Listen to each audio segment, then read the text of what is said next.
Hello, friends. I wish we could be together today. I really do. But with the COVID risk moving towards high uh, next Tuesday, it will most likely, that word will officially come out. Um, but with that transmission at that place, our team of elders decided that we need to move back to online gatherings. And it hurts to say that, and it hurts to be in this space saying that. We're all tired. We're all tired of COVID and what it's doing to our world, and we need fellowship. We need that sense of togetherness, and we also don't want to make exhaustion-based decisions that we regret. And when we do regather, we want it to be in safety and health and wholeness. And so, for the time being, most likely for all of December, we're going to be online, having online gatherings. I am hoping that we can have a Christmas Eve service outdoors. More info to come, but bring a jacket, bring a coat, bring a hot drink. We'll do some caroling. We'll be together. Our call to worship today. So today is the third Sunday in Advent, and it's Peace Sunday. Today we're lighting the peace candle. Our world finds a million ways to divide itself into us versus them. Uh, and so we're constantly barraged by these us versus them messages and given categories and told that we have to choose. And into that world is born the Prince of Peace. So our call to worship today comes from Isaiah chapter 2 and Isaiah chapter 9. Come, let us go up to the mountain of the Lord. It's a picture of people going to Jerusalem to worship. Let us go to the house of Jacob's God. There he will teach us his ways, and we will walk in his paths. For the Lord's teaching will go out from Zion. It doesn't just stay there. His word will go out from Jerusalem. The Lord will mediate between nations and will settle international disputes. They will hammer their swords into plowshares and their spears into pruning hooks. Nation will no longer fight against nation, nor train for war any more. For unto us a child is born, to us a son is given, and the government will be on his shoulders, and he will be called Wonderful Counselor, Mighty God, Everlasting Father, Prince of Peace. And so as I light the peace candle and it burns throughout this time, may that just be a visual reminder to you of the way that God longs to bring something different to the world's many us versus them categories.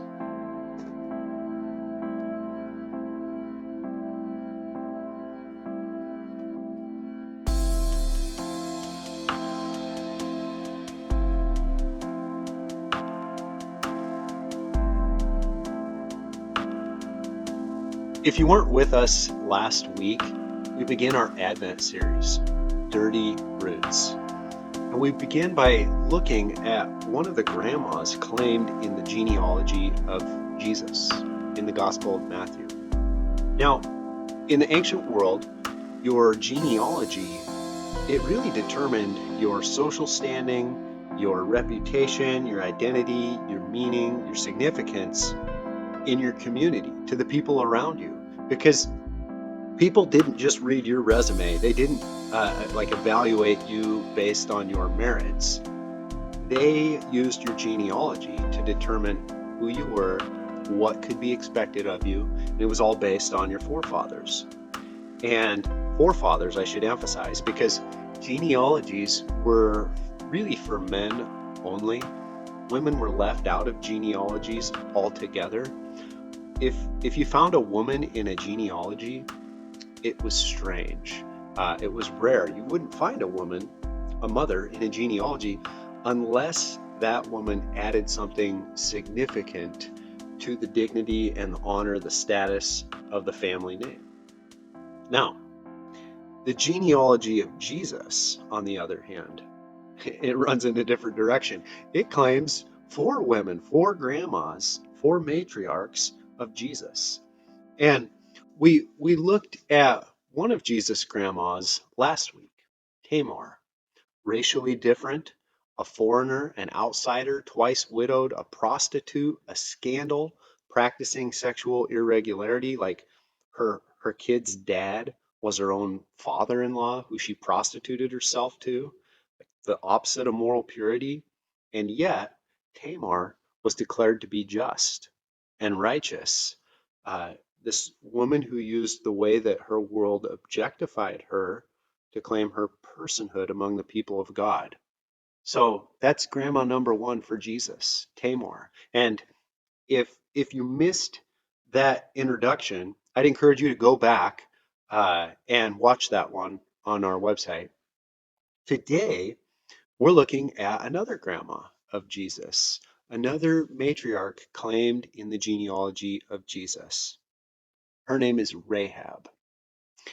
In Matthew 1, as you read down through the genealogy, the begats, so-and-so begat so-and-so begat so-and-so, you'll find in verse 5, it says, Salmon, the father of Boaz. Now, our Pacific Northwest mind, we want to say salmon. Salmon, the father of Boaz. Was he Chinook? But the father of Boaz, whose mother was Rahab. So, grandma number 2, the highly uncommon and scandalous addition of another woman. So let's explore Rahab's story for a moment.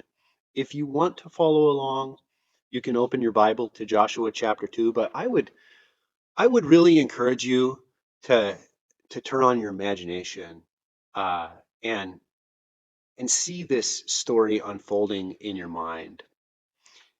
So, here we go.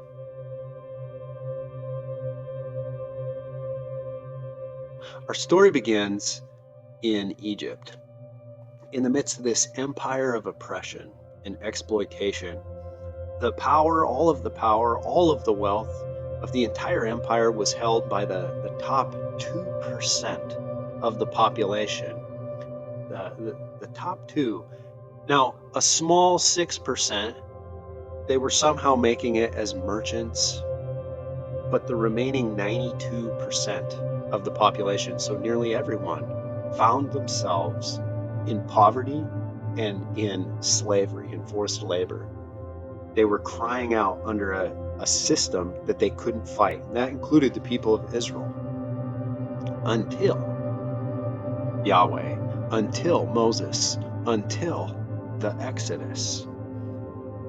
The Exodus story. So when the people of Israel made their way up out of Egypt, when they were finally liberated, they were joined, we are told, by everyone else, the 92% who have been living under the same oppression. So Exodus 12:38 says, many other people went up with them. So the people of Israel became more than this ethnically bound group.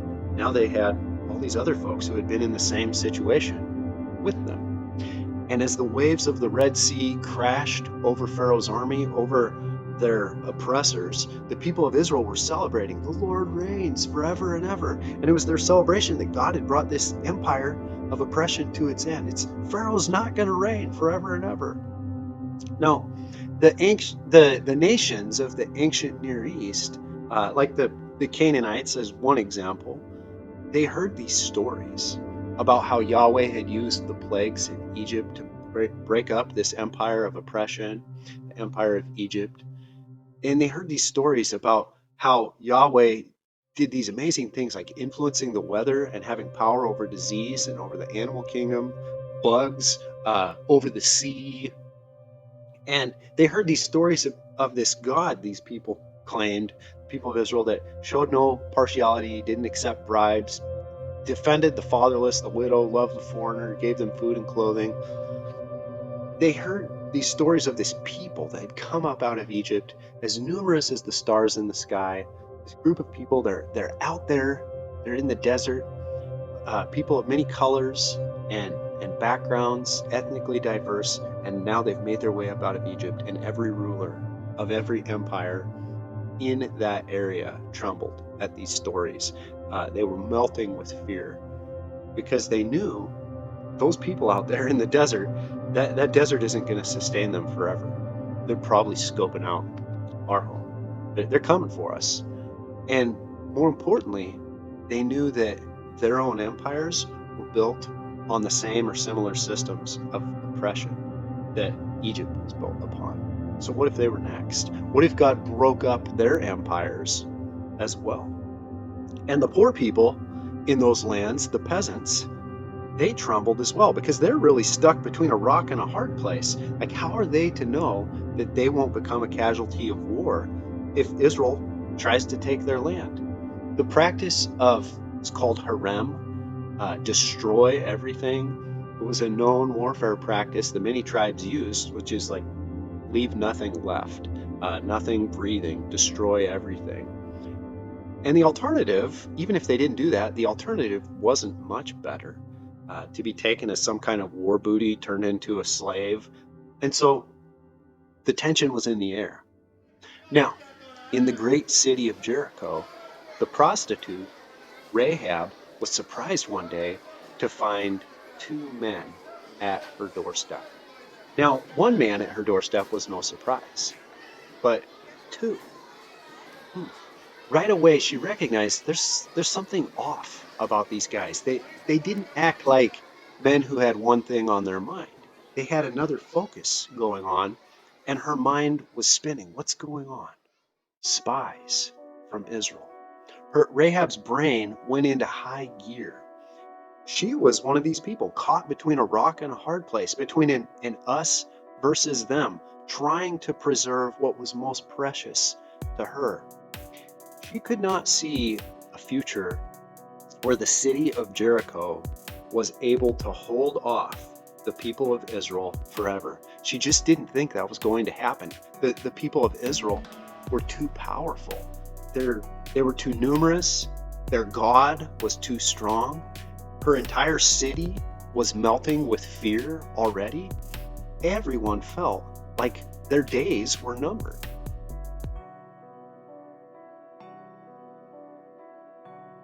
If Rahab helped the spies, if she didn't turn them in, there was a chance that she might be able to gain their trust, and she might be able to make a deal with them for her safety, perhaps for the safety of her family. But on the other hand, helping the spies meant betraying her city and her people, her friends, her neighborhood, her clients. She'd have to live with the weight of that, knowing that her city had fallen, at least in part, because she allowed the Israelite spies to see the city from the inside out, to be able to spot its weaknesses. What if she helped the spies, but in the process they all got caught? Surely she'd be executed. Was it worth it? On the other hand, if she turned the spies in, it felt like betraying her mom and her dad and her brothers and sisters and nieces and nephews.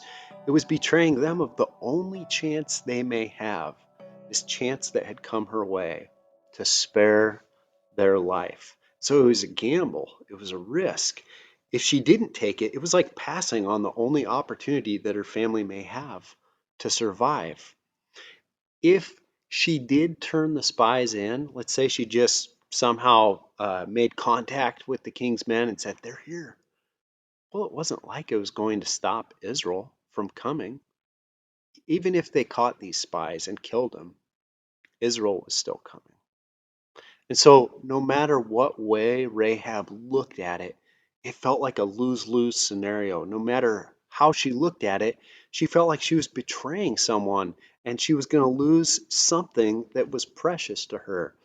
Her life was about to change drastically either way, no matter what she did. She was caught between an us versus them.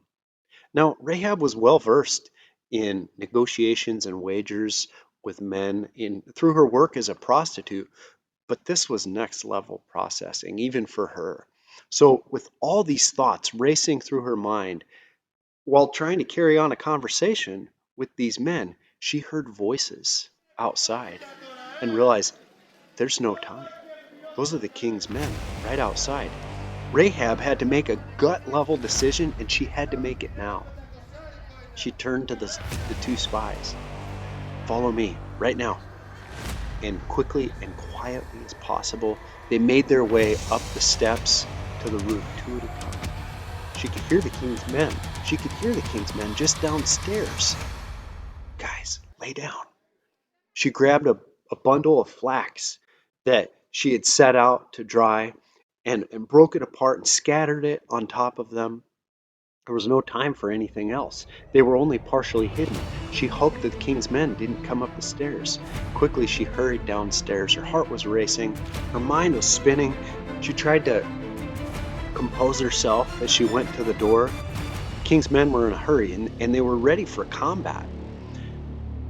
Hey, some of the Israelites, they came here tonight to spy out the land. We were just told they were seen entering your house. Bring them out right now. They're here to spy out this entire land. Rahab's guts churned. This was her last chance. There's no turning back from here. And she rallied every ounce of acting, every ounce of focus, every ounce of manipulation that she had ever learned as a prostitute to make her delivery as authentic as possible. Slight raise in the pitch, concern. Oh my, they were here. I can't believe I did that with them. Oh my, they just left. They went out through the city gates. I didn't see which way they went, but if you go right now, you might catch them. Oh my, I can't believe they were here. I can't believe this is happening.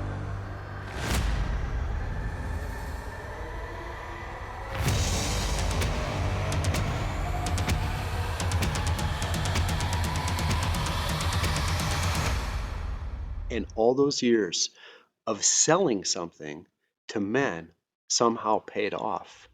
The king's men bought it. They took off, racing up the road to catch the spies. And Rahab breathed her first sigh of relief. No turning back now. Now she had to convince the spies to spare her life. She went back up on the roof, uncovered the men, her mind still spinning. What's going to convince these guys? Affirmation. She admitted their God's power. She knew power when she saw it. She recognized your God is giving you this land, and admitted all of our people are melting in fear. We're all afraid of you guys.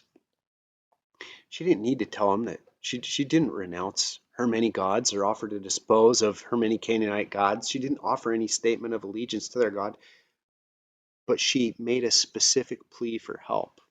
Asking specifically, she asked them to make a deal with her. Because of the kindness that I've shown you, will you give me a sign? Will you spare the lives of my mom and my dad, my brothers and sisters, all who belong to them? What would they say?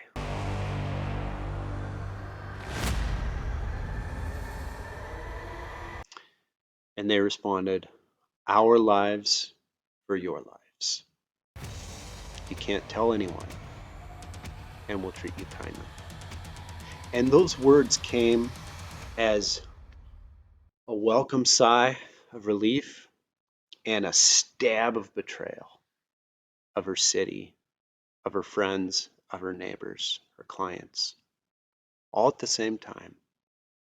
She now had a foot in both camps, and she wondered if she would survive or if this would tear her apart. So Rahab pulled out a rope to let them climb down the city wall through the window. And the spies said, here it is. When we enter the land, you have this rope, this scarlet rope, hide hanging in your window, and anyone in this home will be safe. But we are not responsible for anyone who's not in this home. And if you tell anyone what we're doing, the deal's off. And so Rahab gave them one more bit of information, trying to secure her safety. Okay, all right, that's good. You guys, when you make it down, don't just go back. You need to go hide in the hills for 3 days, because they're going to be out there searching. So find a good hiding place and wait for 3 days. My guess is after 3 days, they're going to call off the search. So don't be moving around until after 3 days, and then you can go and return back to your people. And she let them down through the window. Days passed, but not too many days. Just a number of days later, Rahab looked out that same window with that same scarlet rope hanging out, and she saw 40,000 armed soldiers of Israel marching towards her city, dust coming up, and she wondered, did they tell you? Did they tell you? Did they tell you? Did they tell you? Did they tell you? With 40,000 soldiers, had each one of those men been told to spare the lives of the people in the house with the red rope hanging out the window? And what if someone else had a red rope and they got the wrong house? With her family huddled inside, she heard the walls of Jericho crumbling.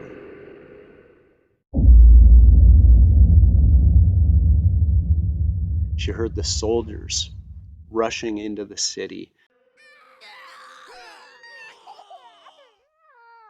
The sounds of fighting and screaming, the sounds of her neighbors, men, women, and children being slaughtered, until the only sound left in the entire city was silence, and the only smells were smoke and dust.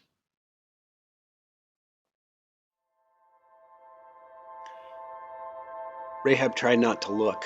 She tried not to see the bodies of the people who she knew as the soldiers came and they led her family out of the city. It was hard to not look. It was hard to not see. It was even harder to forget those images of all of the devastation in the streets that had been her home. And Rahab and her family began a new life. Now among the people of Israel, the people who had just killed everyone but her family. They joined the ethnically diverse group that God had delivered from oppression from the empire of Egypt. Rahab, a person with her feet in two worlds, a Canaanite and Israelite, and I wonder if she ever felt at home again. Rahab the prostitute, the second grandma of Jesus. You know, it's fascinating. Matthew, the Gospel of Matthew, says that Rahab was the wife of Salmon, the mother of Boaz. So Boaz's mom. But out of 25 genealogies in the entire Old Testament, not a single one of them says that Rahab is Boaz's mom. Not a single one of them connects Rahab with the family line of David, which is the line of the Messiah. So there's no other place in the entire Bible besides the Gospel of Matthew that says that Boaz is the child of Rahab. So wherever Matthew is drawing his information from as he's writing, he's not drawing it from the Old Testament genealogies that we have in Scripture, 25 of them. And it gets even more interesting. So Rahab lived nearly 2 centuries before Boaz. So there's 200 years between mother and son, according to Matthew's genealogy. And what's more, rabbinic tradition from the time of Jesus said that Rahab married Joshua, not Salmon, Joshua, the leader, the commander of the people of Israel when they took the promised land in conquest. But What Matthew does in his gospel is he takes Rahab, fast forwards 200 years, slips her in with Salmon, and says that she's the mother of Boaz. It's astonishing because if you're going to start slipping people into the genealogy of Jesus who aren't in the 25 other genealogies, of all the people to slip in, it'd make more sense to try and slip in Joshua somewhere. Like if the numbers don't matter, you're gonna do that. Wouldn't Joshua be the name to highlight, to add somehow? You would say, whoa, whoa, whoa, wait a minute, that wouldn't work, or this is getting really like tangled up. It's starting to feel as tangled up as Tamar's story last week. Yeah. uh, Plenty of Bible scholars have asked this simple question. They say, so could Matthew count? Matthew, the tax collector? Of course he can count. How did he get the job as a tax collector? But they ask that question when they look at his genealogy. And so we have to remember the point of genealogies. Skipping generations, getting the chronology just right, that's not really the point of a genealogy, the ancient genealogies. So Matthew skips like 3 different kings in his genealogy between Joram and Uzziah that they really should be named if counting is what matters. So counting obviously isn't exactly what matters to Matthew. Skipping generations is accepted. What's more important is who do you include, who do you exclude from the genealogy? And so Matthew seems focused on introducing aspects of Jesus' genealogy where he's stating socially who belongs to who. Well, okay, Matthew, so why are you going out of your way to grab Rahab? Name Rahab in the genealogy. Make sure she gets into the genealogy of Jesus as a grandma. Well, let's imagine the genealogy of Jesus without Rahab. Like, that's a okay way to look at it. What would we be missing? Well, without Rahab, we would not have a single character from the story of Israel entering the promised land. Now, the conquest of the promised land, that's like one of the biggest stories in the history of the people of Israel. But without Rahab, it would go completely unmentioned in the genealogy of Jesus in the Gospel of Matthew. But okay, so why Rahab? Well, there's a piece that I haven't told you yet. From Joshua, the book of Joshua. So Rahab's story actually sandwiches another story. It's right in the middle of the two ends of her story. It might be the most important piece of the entire story. You can find it in Joshua 5. So this story happened on the same day that Rahab was looking out her window and seeing 40,000 armed troops of Israel marching towards Jericho and wondering, do you know, do you know, do you know, do you know? Happened right outside the walls of Jericho. I like to imagine it happened outside of Rahab's window. The battle lines were drawn. Joshua, the commander of Israel, was up at the front of his 40,000 armed soldiers. He's nearing the walls and he looks up and he sees a man standing in front of him. And the guy has a sword drawn in his hand. And Joshua asks him the age old question. It's the us versus them question. He asks them, are you for us or are you for our adversaries, our enemies? Joshua is like, get over here, I'm going to take you out. And the man replied, neither. He says, neither, but as commander of the army of the Lord, I have now come.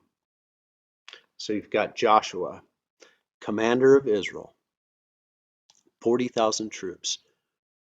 Us versus them. Are you with us or are you with Jericho? And then you've got the commander of the army of the Lord.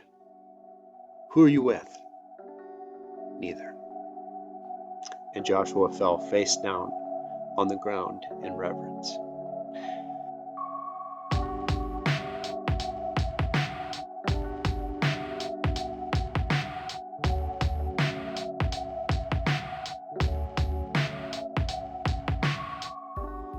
Now, psychologists tell us that when we perceive that our group is in direct competition with another group, especially over a limited resource, land as one example, we are likely to experience hostility towards members of that other group. Are you for us or for our adversaries? Pick a side. Here are the categories. Neither.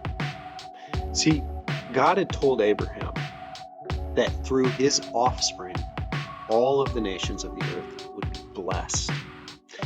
And God had said that to Abraham, he had said, I'm going to give you this land, the land of the Kenites, the Kenizzites, the Cadmonites, the Hittites, the Perizzites, the Rephaites, the Amorites, the Canaanites, the Girgashites, the Jebusites, all the ites.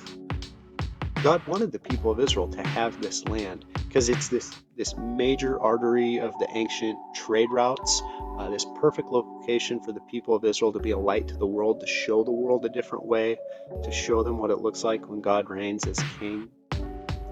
But the question was, how?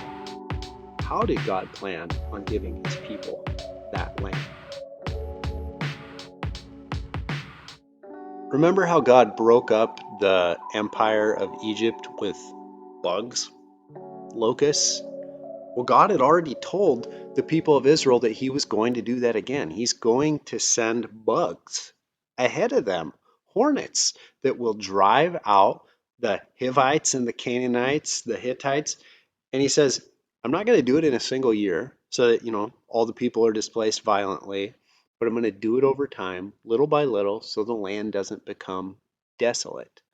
So God had this plan for this migration of people, and God kept saying over and over, saying, I'm going to drive the current inhabitants out of the land little by little.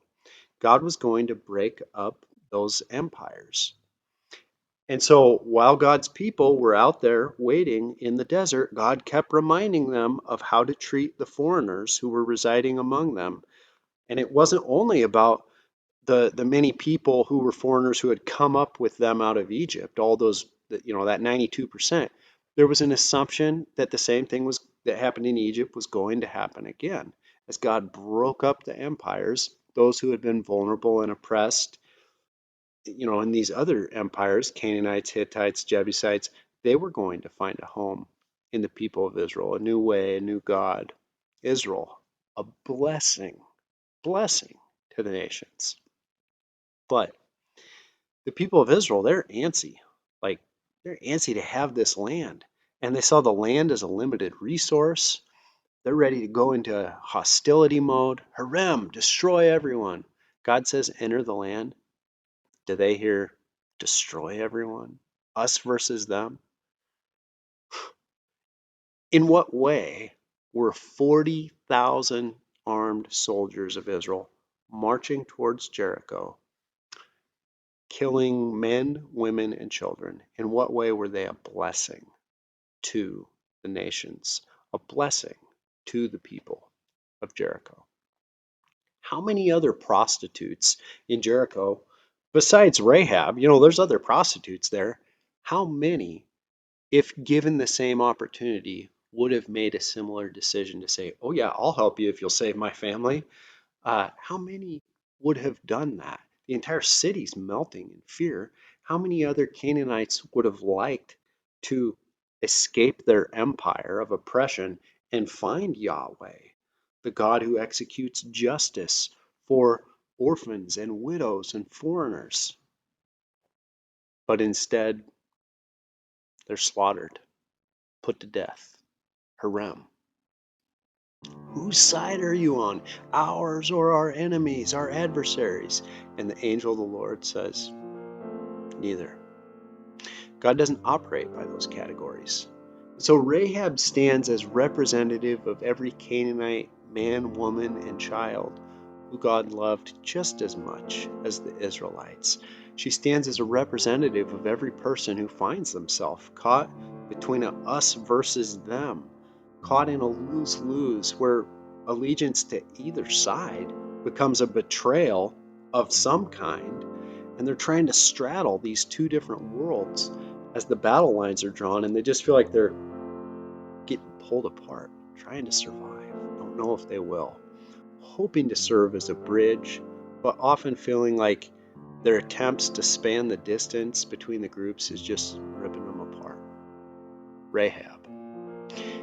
Out of the entire story of the conquest of the Promised Land, Jesus claims Rahab as grandma. And it's really no surprise when you think about who Jesus declares to be blessed in the Gospel of Matthew, the Sermon on the Mount.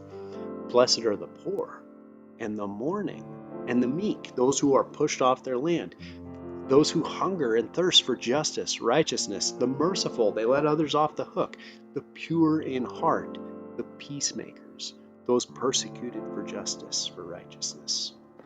Now, we live in this world that subtly and overtly suggests all the time that we are in competition with other people, that there are limited resources, and that we should feel hostile towards others. And so our world has found this way to argue about nearly everything.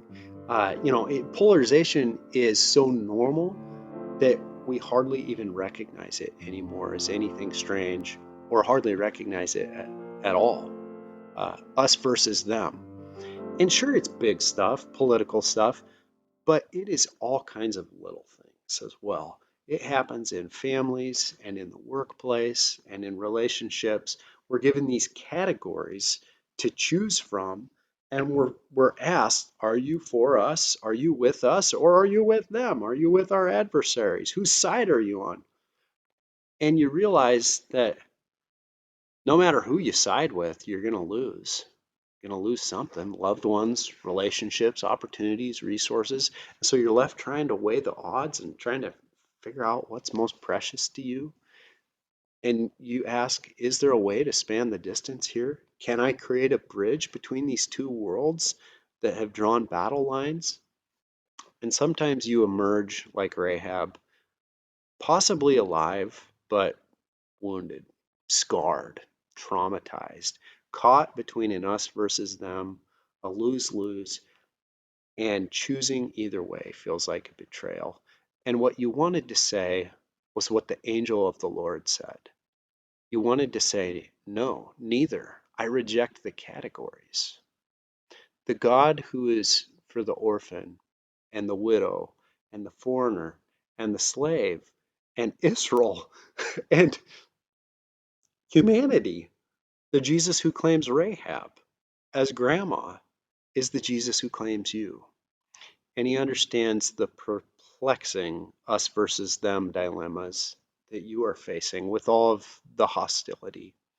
The God who came at Christmas, who's born as a human out on the edges of society, understands and knows what it is to stand with a foot in two different worlds, to try to serve as a bridge and feel like you're just getting ripped and torn apart.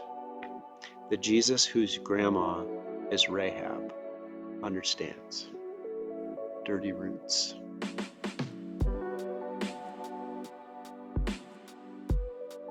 So, your one and only discussion question today, to share with the people you're gathered with, or to call a friend and talk with them on the phone. What us versus them scenario is really trying to pull you apart right now?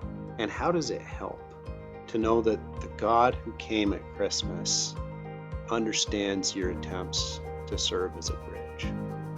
So share that with one another, and then pray for one another and pray for our world. Love you, friends. Merry Christmas.